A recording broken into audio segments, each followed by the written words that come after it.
नमस्कार, मेरा नाम है पीयूष और आप देख रहे हैं द पॉलिटिक्स मैन। दोस्तों, उत्तर प्रदेश में जो एनडीए गठबंधन है, उस एनडीए गठबंधन में सब कुछ ठीक नहीं चल रहा है। यह बात मैं इसलिए कह रहा हूं कि कुछ खबरें उत्तर प्रदेश से आ रही हैं जिसको देख करके ये लगता है कि एनडीए का गठबंधन उत्तर प्रदेश में, एनडीए में जो भाजपा के सहयोगी दल हैं वो बीजेपी से बहुत ज्यादा खुश नजर नहीं आ रहे हैं। मैं एक एक घटना का जिक्र करने जा रहा हूं आपसे। उस घटना को देख करके आपको भी लगेगा कि हाँ, उत्तर प्रदेश में एनडीए का जो गठबंधन है, बीजेपी के जो घटक दल हैं, बीजेपी में जो लोग मिल करके एक साथ चुनाव लड़े थे, वो बीजेपी से संतुष्ट नहीं हैं। अब मैं एक एक खबर, एक एक बात आपको बताने जा रहा हूं कि किस तरह से उत्तर प्रदेश में एनडीए का गठबंधन बिखरता हुआ नजर आ रहा है।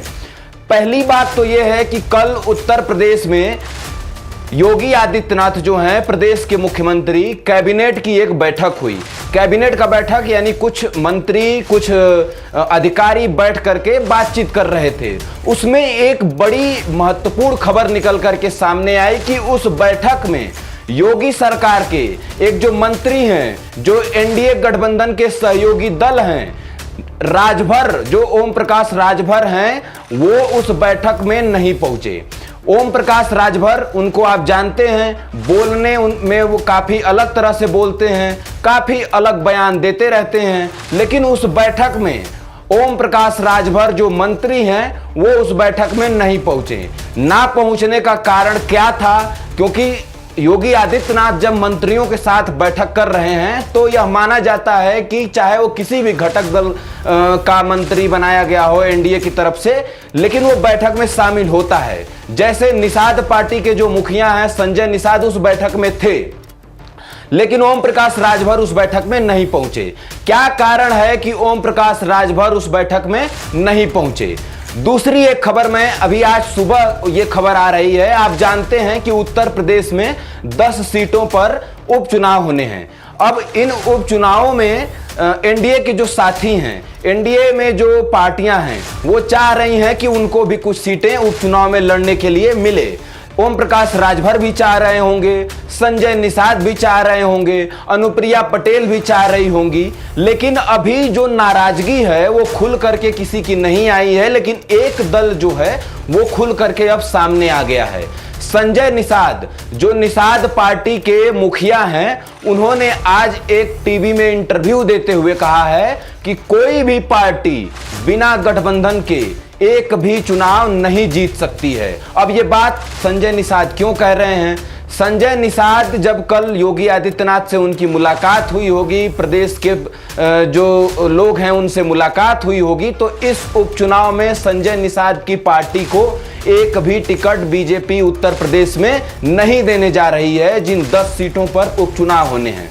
तो संजय निषाद ने साफ साफ कह दिया है कि भैया, कोई भी पार्टी हो, चाहे उत्तर प्रदेश में हो चाहे बिहार में हो, लेकिन एनडीए जो के घटक दल हैं, एनडीए के जो सहयोगी दल हैं, उनके सहयोग के बिना आप कोई भी चुनाव नहीं जीत सकते हैं। अब संजय निषाद, जो निषाद पार्टी के मुखिया हैं, उनके इस बयान का क्या मतलब निकाला जाए? साफ साफ यह नाराजगी संजय निषाद की बीजेपी से सामने आ गई है।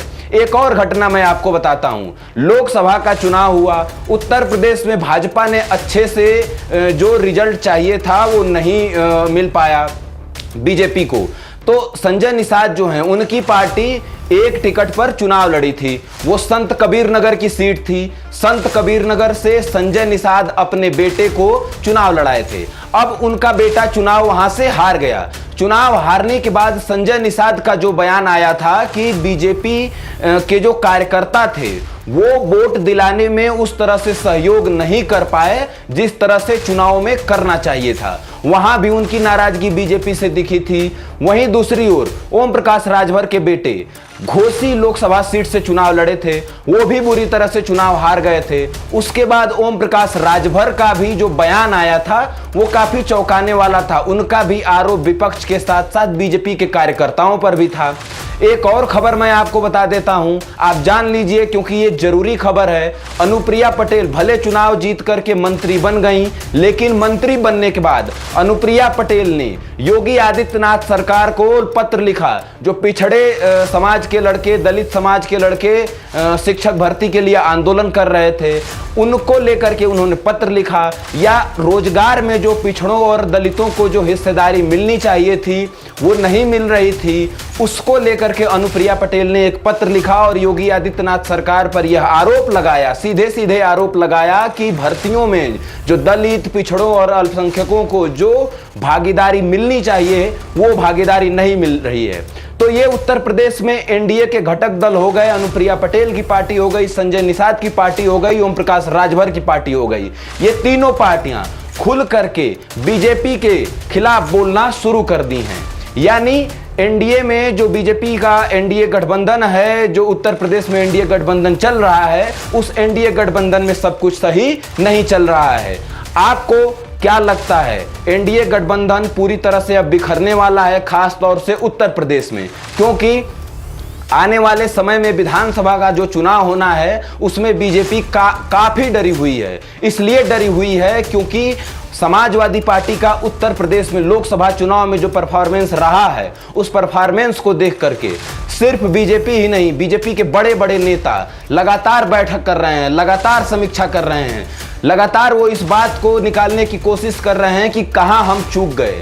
क्योंकि आने वाले समय में जो विधानसभा का चुनाव है वो बीजेपी के लिए काफी महत्वपूर्ण होने वाला है। और समाजवादी पार्टी, खास तौर से अखिलेश यादव जो समाजवादी पार्टी के मुखिया हैं, वो विधानसभा चुनाव को लेकर के अभी से कमर कसना वो शुरू कर चुके हैं। क्योंकि समाजवादी पार्टी का जो पीडीए एक नारा था, वो पीडीए का नारा लगातार लोगों के बीच जा रहा है। और उत्तर प्रदेश में समाजवादी पार्टी के परफॉर्मेंस के बाद से समाजवादी पार्टी का जो कार्यकर्ता है, समाजवादी पार्टी का जो नेता है, काफी वो चार्ज हो गया है और वो विधानसभा में अखिलेश यादव को फिर से मुख्यमंत्री बनाने के लिए एकदम जोर शोर से लग गया है। तो आप एनडीए गठबंधन में ये जो बिखराव हो रहा है उत्तर प्रदेश में, उसको लेकर के क्या सोचते हैं, आपकी क्या राय है, हमारे कमेंट बॉक्स में जरूर बताइए। बहुत बहुत धन्यवाद।